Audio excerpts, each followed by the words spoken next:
Hey everybody, welcome to the very first live show, episode 4 of the Sith Dominion. I am your host, Dr. Dana Martin, and today I have co-hosts at times, and I guess the majority of the time now, Zane Martin. Oh wait, what? Yeah, he's actually here, so mirroring the video, so we're looking at each other, and he won't leave me alone. We also have our director of social media marketing for GNN, for Geek News Now, Kat. Talk to us, Kat. How you doing? I'm doing great. Thanks for having me on tonight, guys. Should be a lot of fun. Absolutely. This is going to be a special show because it's the first one, so it's going to be rough, and I appreciate you taking the time and energy to be with us, even though, first shows, we'll kill it, though. I have no doubt. Oh, yeah, and first shows are so much fun because you kind of get to set the bar. Yes, and the higher you set it, the more difficult it is later, but that's okay because that is the Sithy way. We continue to trudge forward no matter what. We've talked in the past, over the last 3 shows, if you haven't caught them, we've talked about Emperor Palpatine in episode 1 and talked about him being a Sith architect. We talked about how awesome, who was the second episode? You were in that episode. Rule of 2. It was who? Rule of 2. Rule of 2, Bane. Darth Bane. Oh my gosh. And then we moved into Darth Maul and used the whole connection between Rule of 2 and Palpatine. And now we're at Palpatine's second apprentice, and that is Count Dooku we'll be talking about today. So looking forward to all of that. So let's go into Hollow Knight highlights straight away. Some Star Wars news. Have you seen, either of you, the new behind-the-scenes footage for Star Wars? What is it called? Outlaws? Outlaws. Star Wars Outlaws. Is that the new game? Yeah. Then yes. I didn't catch the name, but I'm like Star Wars game? I'm super stoked about it. There's some stuff we'll have in the description with the different articles that we found about it, but there were some reveals, and we're actually watching it on the side over here. You guys check it out. We'll have the link, like I said. Just some really good gameplay, some real story driven stuff. But I got this bad feeling it's gonna be heavy on Jedi this and Jedi that, and let's destroy the villains, and of course the villains are going to be Sith or something, and that really annoys it does. I disagree with that. Really? Yeah, watching the trailer, they bring up how it's about the syndicates and how the syndicates are ruling those outer worlds. So which was true. The syndicate, if they're trying to pick up where Old Republic left off, story-wise, as far as going timeline, then they're going to get more into the syndicate. Now, are they going to do the syndicate dirty? I don't trust that they won't do the syndicate dirty, because the syndicate really was what made all of that commerce work. That and Hut Space. Yes. Dude, Black Market was and what I don't know if you ever played Star Wars Galaxies way back in the day, but the way that worked, I mean, there was like trading, black market, there was economy in game, and if they're moving into something kind of like that where the server kind of dictates how the economy goes, I'm actually okay with that. If they're going to impede and impose and it's not as open world as far as the economy goes, pay to win, what have you, I'm not going to be happy with that. I would agree. But yeah, I think that was one that they kind of had a bit of an issue with when it came to Old Republic. Was because once you got to in-game, you really didn't have the option to pick your... They promoted it as pick your spec that works for you as the player. But really, once you got to in-game, that wasn't the case. It was like any standard MMORPG. If you're not spec'd for X, Y, and Z as this kind of player, you're not going to be able to survive in-game. Yep. No, totally. And I think for me, it was the grinding. If I wanted to do battle, I'm grinding to get gear, or grinding to get creds for gear, or if I'm doing PvE, well, I'm getting this raid, I'm gonna have to freaking get this other gear, and it was like I got tired of playing it. He didn't. I think you did every single path, every single way. That's what was fun. Doing the story and stuff was a lot of fun, but when it came to endgame, I mean, once you get through all the DLC, I mean, all you're doing is just grinding to do PvP, build up your guilds, just all of that. And in-game was where they lost me. Like, as someone who's played MMORPGs for decades, In game lost me. I was like, no, I'm just gonna go run around and like create mayhem. Bye. I tried to catch back up. I took a hiatus of probably a decade from that game, but I did. I invested so much time and effort, and I come back and he's got just as many carries as I have. He's got them all filled out, and so we're running. We're having a good time. 2 months pass. I come back. He's already done like 2 more. Like, what do you do with? I'm a legendary player now. Oh my god, this guy on 2 servers. I'm proud of you. I had 2 characters. They were smugglers called Pino and Grigio. Sorry, that was very loud, but yeah, I did drink wine tonight before the show. Yeah. So this is coffee. So let's move on a little bit here and try to make some sort of segue into our deep side segment. And one of we're going to need to spend a lot of time here, I think, today with Dooku. Pardon me. I'll start off just simply by saying that as rich as the onion is of Darth Maul, if you watched episode 3, if not, go check it out. Matt Thompson was our guest. Gamer for tabletop games and stuff like this. He's really cool dude. And the way that onion kind of unfolds, there was a lot of preparation that I believe Palpatine did in how he worked on Maul versus how he worked on Dooku versus how he enabled Dooku to work on Grievous. And I think all of that is interconnected, as his ultimate goal, as he foresaw, was Anakin. And I'd love to get y'all's thoughts as we're starting to move into this, that Palpatine had to have in order to capture and Zane, you want to start? I might get long-winded, and you might have to kick me off my soapbox. I'll start then before we get really crazy into it. I think what's really crazy about Dooku was he was one of the only Jedi that were really big into politics. He really he understood it, and he almost had that obligation once his brother died. He had the into that political system, which his whole family was in. And I think that really pushed him to be there. And with that being said, having someone who was this Force user, once was a Jedi, who's already, has this lineage of politicalness. Sure. I think that really made it important for Sidious Palpatine to have him. And I think that made him really instrumental in crafting the Separatists. So I just real sidebar that real quick. Are there any other Jedi that were involved in politics to that level? No, and I think it's because of the fact that most Jedi. So, if you really think about it, the Jedi Order and the Sith Republic, they're really giant corporations. So, Dooku came in as a Jedi, joined the corporation, and was like, hey, this is working for me. This is working for me, until it wasn't. So he's the guy trying to climb the ladder, trying to move up in the ranks, so to speak. And he had to do what so many people don't do in the real world, is to go over to go up. So he realized that, like, wherever he was at, they weren't gonna make. He was never going to be a Jedi Master. Yeah. So that's when he did the smart thing and used his ambition, which I'm sure the Jedi kind of poo-pooed because that's what they do.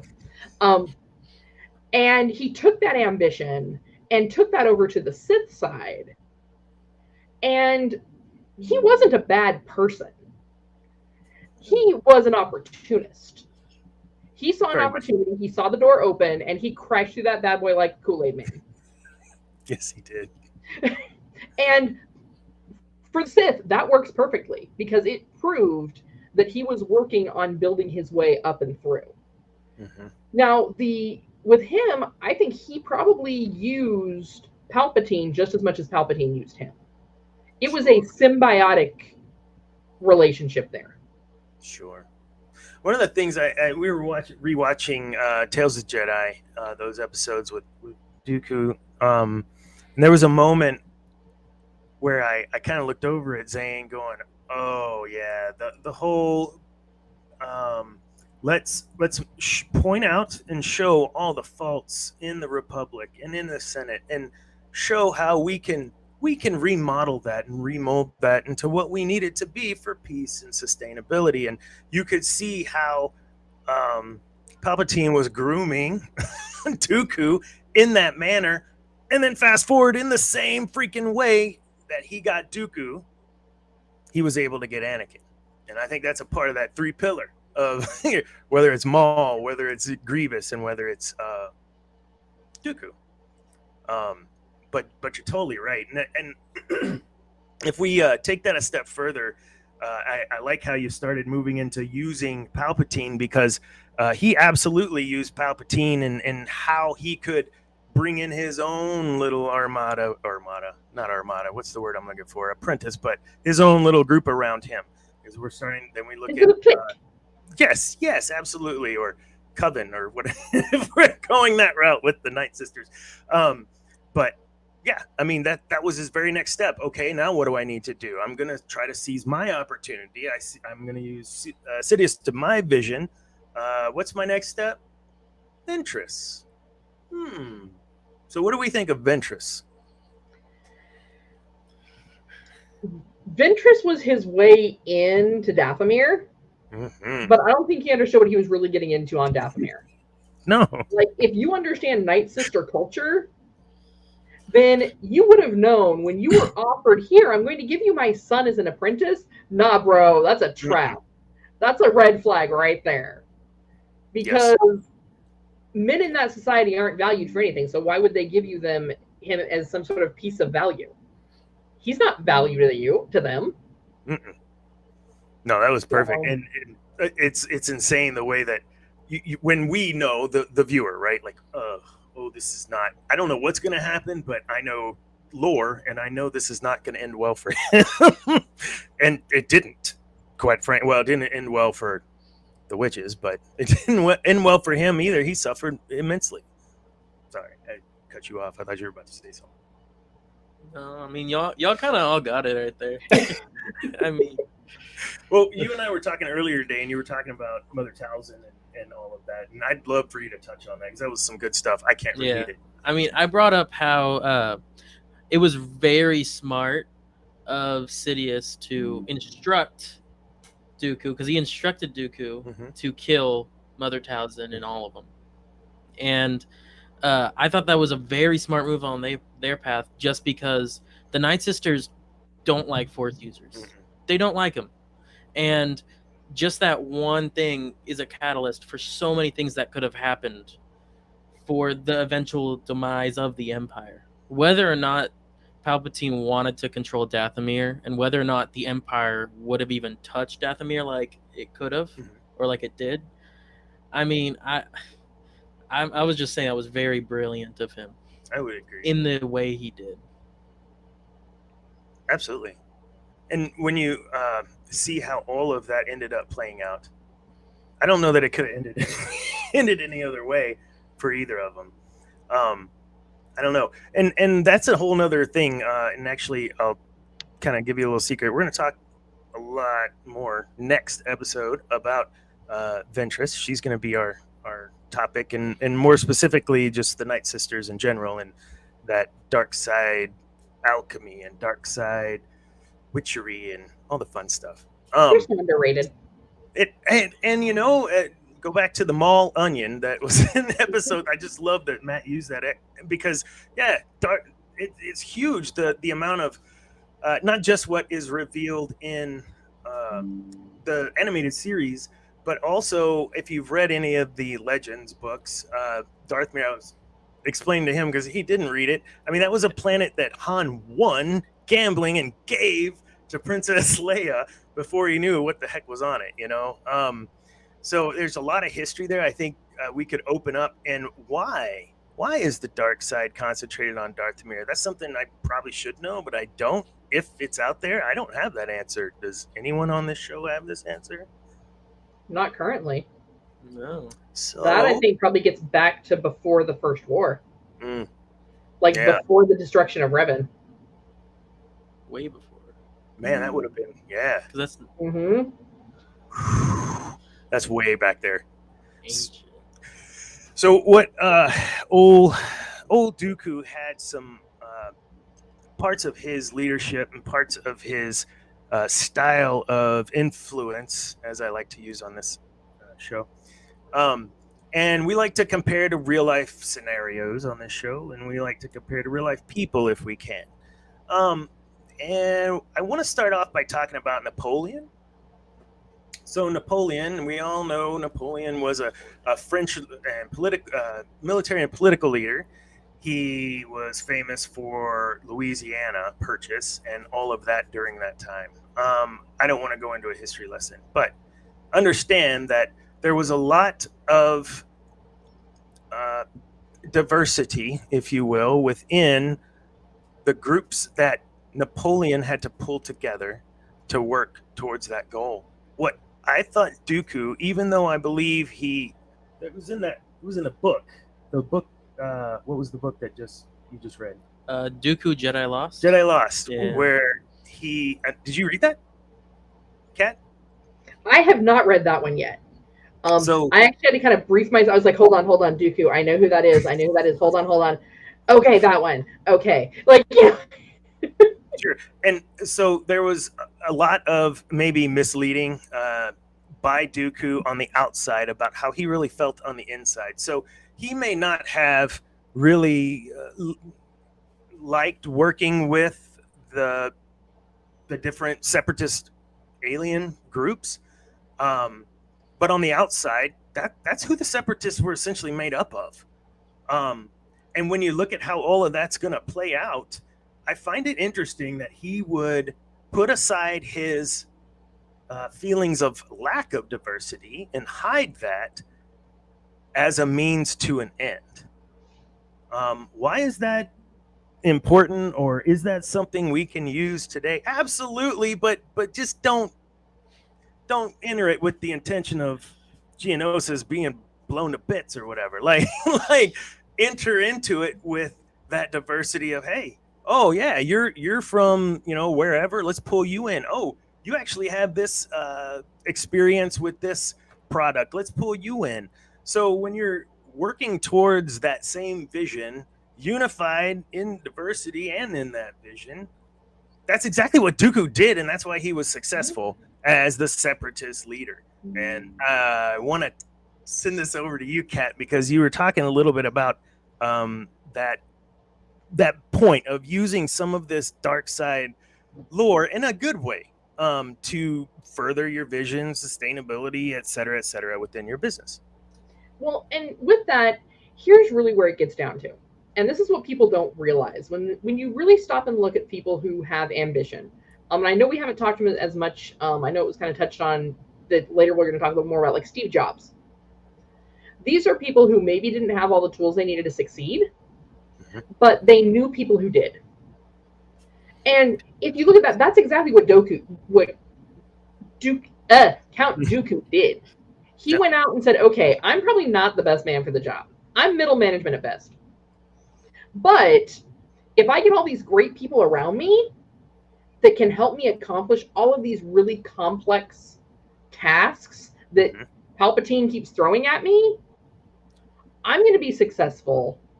They're going to be successful, which will then make them, and this is where you kind of went wrong, they're then going to owe me.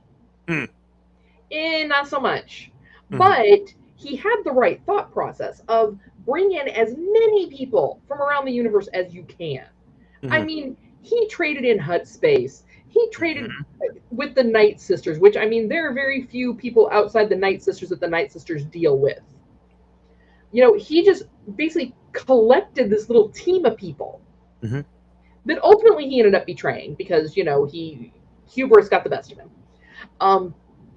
But they helped him accomplish everything that he needed to accomplish for Palpatine in order to climb where he needed to within the Sith and within politics. I mean, I'm sorry, you look at Dooku, he's like every single politician we have in Washington right now. 100%. 100%. So I know there's some people that are hoping that they do and because I'm checking out the chats here. is they're looking for us to have a series on Ventress. Like, what do you think the odds of that are? Am I not? Are you running that? I don't know how to do the chat thing. No, I just pulled it up on my phone. Oh, yes, I see it. Sorry, first day. I know I'm not supposed to tell y'all that. It's my first day. Yeah. It's a first day, guys. You know. Oh, yes. Ambrose a little while ago about Dooku and Qui-Gon being reformists. Again, watching the Tales of the Jedi, that episode with them two, that second episode with them two is just amazing. Seeing that play out, just exactly what we're talking about. You know, you said that Dooku's every person in Washington, but he disdained everything about that and yet became that very thing. And you said Steve Jobs, and yes, the visionary and bringing all that in, and then he ended up selling out at one point. So I think, you know, with Dooku, it's kind of the same thing. He learned a lot, though. You were talking about the putting the pieces together. He got that from, yes, his own experience, but Palpy too. I mean, he was the grand architect, you know. So if you can learn any lesson from the two of them, it's definitely putting your stuff together with the proper people, the proper planning, and the proper tactics. How do you get there? You got to surround yourself with the people first. And that influence is incredible. I like to use influence, not manipulation. And even Dooku was very persuasive and influential. Even in the end with on Geonosis with Obi-Wan, when he says, I really could use your help. I don't think that single solitary moment, y'all call me out, tell me I'm a liar, whatever. I don't think in that moment it was anything other than, I really think this is the guy that's going to help me get to where I want to go, and I want to bring him with me. It wasn't like, okay, I'm just going to use him and kill him. I think in that moment, he was very sincere, and he very much so was conflicted and needed Obi-Wan to be a part of whatever ended up happening. And I'd love to hear what y'all think about that piece. Yeah. Okay. So I really do think the biggest part of that whole interaction was that all he had heard and seen was from Qui-Gon beforehand, and he knew that his old Padawan had very high respect for Obi-Wan. And I think that really helped him in that decision to kind of choose who he wanted. Also being said that Obi-Wan killed the first Sith seen in however many years. True. As well as... Well, killed. Sorry. Allegedly. As well as he was training Anakin, which if Dooku was in the know with Palpatine, that would be someone. Yeah. You know what I mean? Totally.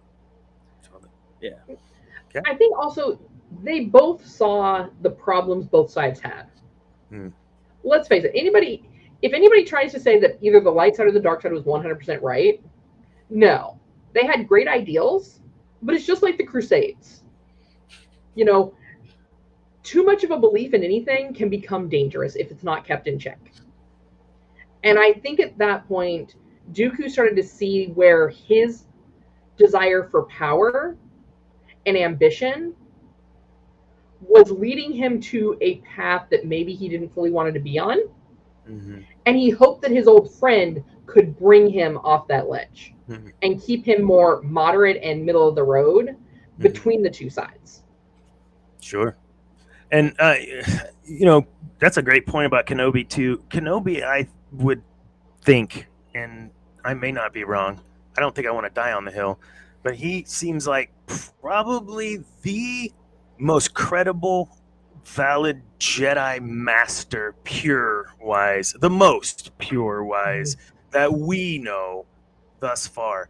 And what I feel accentuates that is when he says, I don't serve the Chancellor, I serve the Republic. He didn't say the Senate. He said, I serve the Republic. So certainly not someone I want to have on my team as Team Sith. However, certainly he's that guy. And I think to your point, Kat, he was conflicted, Dooku, and thought if there's any chance, then I need to talk with Obi-Wan. And when Obi-Wan said, go take a flying leap, then that was it. Done. Crazy. Yeah, I mean, yeah, because he's the true epitome of, like, if you're talking about it in D&D terms, lawful good. Lawful good. Yeah. I can see that easily. Absolutely. I want to move into Korriban Corner, but I want to thank you guys for talking about Dooku for, gosh, like 15, 17 minutes. I love it, man. I love this deep stuff, and I think we could even do some shorts or something talking a little more about it at some point. But we'll move on to Korriban Corner, where our special guest is Miss Kat Holler. She is our director, as I stated, director of social media marketing for geeknewsnow.net. Kat, welcome to the show, and now this is your time. Thank you for having me. Absolutely. Tell us, first of all, what does that title mean? So we basically, Geek News Now has got so much great content. We have writers who are constantly writing articles. We have a great audio video team that's constantly creating videos like this show here. We have MCU Mondays for all the Marvel fans. We now have the Sith Dominion, which I'm super excited about. For all those Star Wars fans out there that, you know, are like, you Sith people are crazy, Thursday nights we have Cantina Happy Hour. It's a live show. Every week these shows come on. Then Saturday we have the Geek Gauntlet. Geek Gauntlet covers everything, and I am one of the co-hosts on that show as well. That we cover kind of a big, broad spectrum of geeky stuff. You want to talk DC, you want to talk Doctor Who, you want to talk what else we got going on? We got a little bit of Marvel, a little bit of Star Wars, Star Trek 2. Yeah. Like, we kind of cover the whole gamut of geekiness on Saturdays. And so if you click on the little subscribe button and then a notify button that's there on the YouTube for you, that's right. It's going to tell you when we have folks going live.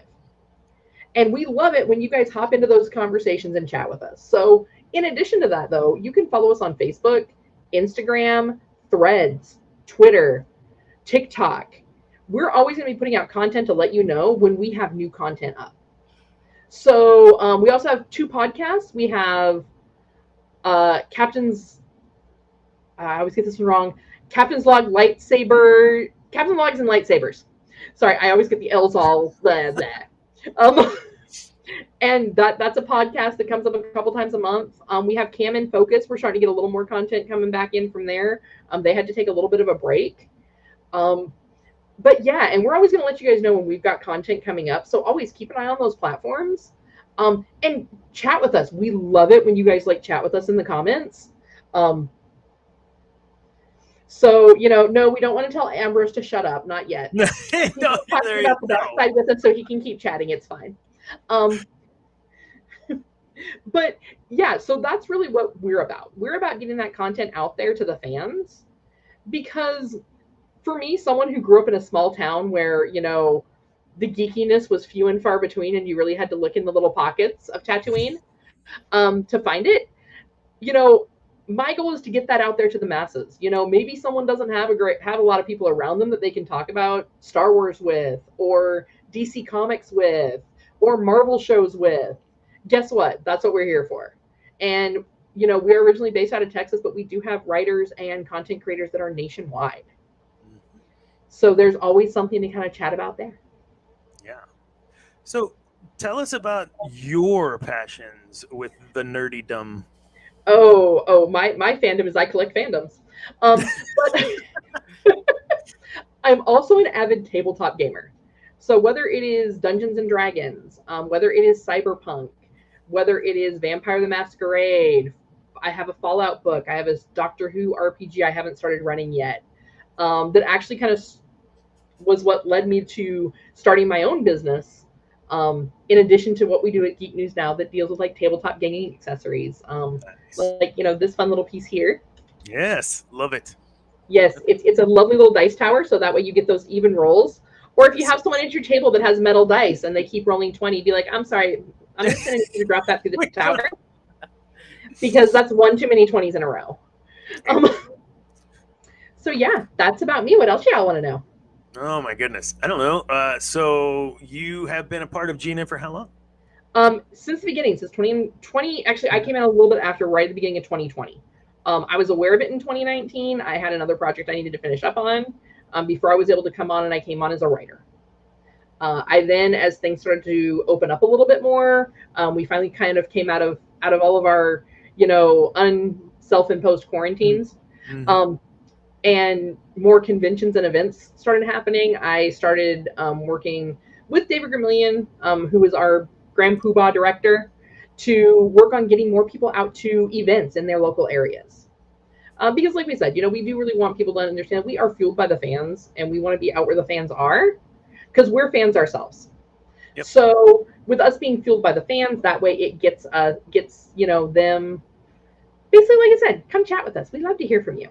We want to know what your favorite geeky hobbies are. So I know you've been working with me a bit on the side here, as we have the College Station Comic-Con coming up in September, which I still need to circle up with you about a couple things. But what else is out there happening around that we are aware of? Because I know we are aware of a couple. There is Cowtown, which one of our folks is working on going to that. We have San Japan here in San Antonio. It's a giant anime convention. We also have next month, the end of the month, there is a brand new event here in San Antonio called SA RetroCon, and they're going to be featuring the big theme this year is Killer Clowns from Outer Space. So I mean, I will. No, we should go. No. Sorry. See, and I'm all about that life. Like I'm a little sad that Titus isn't going to be there, but I am all about that killer clown life. Like, I just didn't expect on the very first live episode that my disdain for clowns would come out. That was supposed to be much later, because the floodgates will open now. I know. So I guess it's probably a good thing that I haven't gotten the popcorn gun yet. No clowns. No. Oh, we're just clowning. No, we're not clowning. We're clowning around. Kat, one more question. What is your absolute favorite Sith Lord and why? Oh, see. Legends or canon? Oh, it's going to be Legends. Honestly, I have to go, and it's going to sound a little cheesy. I have to go with Darth Bane. Because he was the guy who was like, let's start with the fact that he was an underdog. Mm-hmm. He came from nothing. He grew up in a mining planet, shanked his way off of that, and escaped, to then wind up just being recruited by the Sith to just be like a grunt. And he ended up becoming like a general of their armies before he was like, peace out. I'm going to do my own thing because I found this really cool holocron from this guy named Revan who seems to really know what's up. So like really for me, like Darth Bane is kind of like the Cobra Commander of the Star Wars world. Oh, yeah. Because, growing up, we all thought that we were going to be like Luke Skywalker. But then as we became adults, we're like, oh no, like Bane's on point. Like we know what he's about. We get this. Yep. Same thing with G.I. Joe and Cobra Commander. Like as kids, we're like, yeah, go Joe. But then like as we get to be adults, we're like, wait a minute, free healthcare? Like employment for the masses? Wait a minute, hold up. Cobra, come back here. Like Cobra. Oh my gosh, I love that. That's a great comparison, and it really just brought back all kinds of feelings. But yeah, there was a moment in my life where I was like, Cobra Commander? Go Joe? I don't know. And I feel the same way about the Sith. Snake Eyes, whatever. What ends up happening, I think, is we start to associate, I get where Anakin's coming from. And can't we just not tie up bureaucracy and all this taxpayer money? Just make a decision and go. Like, I get it. We're all there. like I was raised to think that I wanted to be a Disney princess. Oh, the older I get, I realize, no, I'm a Disney villain. And I'm okay with that. Sure, but wouldn't Ventress be a Disney? Well, but here's the thing. They haven't even acknowledged her fully yet, have they? Well, Clone Wars is canon. Clone Wars. And she was in the Jedi Clone Wars. Okay, that's right. I forget. Yeah, because I remember when they tried to take out Bane and Revan, I'm like, no, they're not canon. I'm like, oh, honey, you don't have the Sith without them. Yes, like the Ruler 2 is literally mentioned in. Yeah, like. I think you need to read your lore, Disney. I love that we're trying to correct Disney on lore because they didn't read it. We know they didn't read it. Actually, Filoni, it's not a script. It's not a script. It's a book. A book. It's the Star Wars. They gave them to you in school. Pages. It's a book. Yeah, you read them. I can get you a Kindle. You can swipe it if that's better. You can swipe if that helps. Yeah. Oh my goodness. All right, Kat, thank you. This was great. Can't wait to have you on again if you'd like. We've got, I think that was it. Yeah, there was the fan theory. We're running short on time. We'll touch on it. There were two things. There was a fan theory about how they may resurrect Dooku in Ahsoka. Everything keeps coming back to Ahsoka, but she's so dang important in the whole Star Wars story right now. So we were just going to talk a little bit about speculating if they're going to bring him back in the form of flashbacks, things like that, because he is a good character. And I kind of want to leave with something that I didn't get to talk about earlier that I told my son earlier in the day. And I said, one of the things that I've always admired about Dooku, in the same way as I mentioned about Palpatine in the, what I grew up with, he was this stoic, real mystical, crazy character. You just had no idea what to expect, and ominous, and carried himself like this, When I see Dooku, I think if I was a Sith Lord and wasn't chopped up and had to wear armor like Vader, that's my guy. And I say that because he would command. His presence was commanding as he walked in. He was so confident at what he knew he was doing and what he had to do and what his vision was and how he was supposed to get there. He walked and exuded that confidence, and he had a cape. Any Sith with a cape's badass. No cape. No capes. Anyways, any parting shots or things you guys want to promo before we shut it out? No? You got something? You got a gig or something coming up in San Marcos? In Austin? I got a gig coming up in Wimberley, Texas. Okay. Yeah. It'll be the August 5th. Okay. Or just throughout the day. I'll be there sometime. This is first I'm hearing about it, son. Yeah, it'll be for Market Days. Oh, okay. Market Days in Wimberley, Texas. What's the name of the band? Bo Moore and the Back 40. Moore and the Back 40. Mm-hmm. And you can catch them on Twitch at the Little Longhorn Saloon every now and then when they're broadcasting. You'll see my son in his band, or Bo's band he's a part of. I don't know how you want to say that. He's a part of the Back 40. And you can check out his single on Spotify right now. There you go. I Wear Boots, Bo Moore. Sweet. Kat, what are you promoting? Well, hey, we've got Cantina Happy Hour coming up on Thursday night at 8:30 Central Standard Time. And then we've got the Geek Gauntlet on Saturday. We go live at 9 o'clock every Saturday. So yeah, make sure, like I said, the little button, like I think it's like right over here, over there. It's gonna say subscribe, and you want to click it. Go click it. Yes. And then there's another one, little bell. You want to ring that bell. That way, every time we go live, you get that notification here at Geek News Now Official on YouTube. Geek News Now Official on YouTube. Geek News Now Official on YouTube. Geek News Now Official. Not official, apparently. It's official. So, yeah, thanks again. Everyone, we pulled off, at least we got through the show. Thank all the viewers for tuning in and watching live. And those of you that are watching later, we appreciate you too. So we will see you all next week, and we'll be talking about Ventress and diving into some good old-fashioned witchery.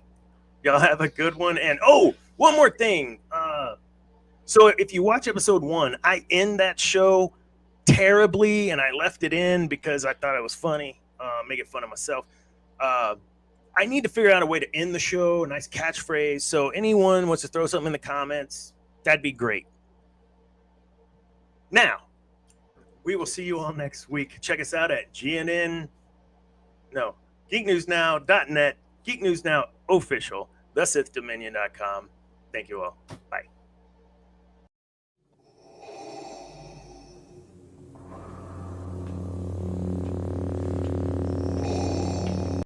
Oh, hold on a second.